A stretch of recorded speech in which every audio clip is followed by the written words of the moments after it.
बहुत बड़ा mafia, conversion mafia. उसका केस अभी सुप्रीम कोर्ट तक आया था। एक यूनिवर्सिटी का वाइस चांसलर बन के बैठा हुआ है, लाल लाल। हाँ, मतलब उसके खिलाफ ऐसे लगता है कि उसको एफआईआर होती है, उसके पहले उसकी बेल हो जाती है। इतना तगड़ा नेटवर्क, इतना पैसा। तो अगर भारत को सुरक्षित बनाना है तो अब समय आ चुका है, सबसे पहले न्यायपालिका को भ्रष्टाचार मुक्त बनाना पड़ेगा। बहुत भ्रष्टाचार, न्याय बिक रहा है, बस खरीदने वाला चाहिए। आप क्या खरीदार नहीं होंगे, नहीं खरीद पा रहे होंगे, अलग बात है, लेकिन बिक रहा है, ये कड़वी सच्चाई है। और ये न्यायपालिका का भ्रष्टाचार हमारी राष्ट्र की सुरक्षा के लिए बहुत बड़ा खतरा। दूसरी, सेक्शन 113 एक्ट ऑफ टेररिज्म, ये धर्मांतरण एक्ट ऑफ टेररिज्म है।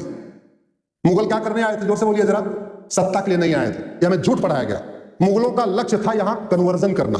सत्ता उनके लिए साधन था, क्योंकि सत्ता प्राप्त करने के बाद कन्वर्ट कराना आसान होता। अंग्रेज भी यहां कोई बिजनेस व्यापार करने नहीं आए थे, अंग्रेज क्रिश्चियनिटी को फैलाने आए थे। सत्ता उनके लिए साधन था, वो जब साधन मिल गया उसका उपयोग किया, उन्होंने कन्वर्ट किया।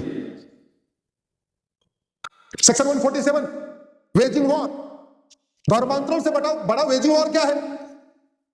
सेक्शन 152 संप्रभुता के लिए खतरा, एकता अखंडता के लिए खतरा। धर्मांतरण से ज्यादा एकता अखंडता के लिए क्या खतरा। 26/11 किसने किया था, जोर से बोलिए जरा।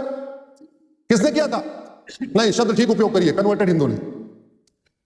26/11 किसने किया, जोर से बोलिए जरा।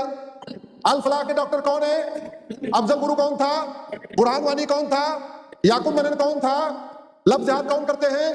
लैंड जिहाद कौन करते हैं? घुसपैठियों को कौन बसाता है? धर्मांतरण कौन कराता है?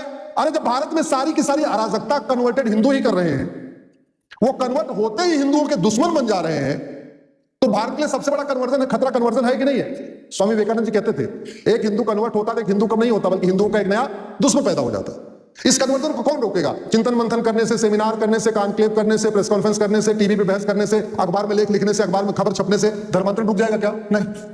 धर्मांतरण रुकेगा जब राम नीति लागू होगी, है बिन होए न प्रीत। धर्मांतरण तब रुकेगा जब कृष्ण नीति लागू होगी, सठे साठम समाचरे। धर्मांतरण तब रुकेगा जब पूर्वजों की बात लागू की जाएगी, लोहा लोहे को काटता।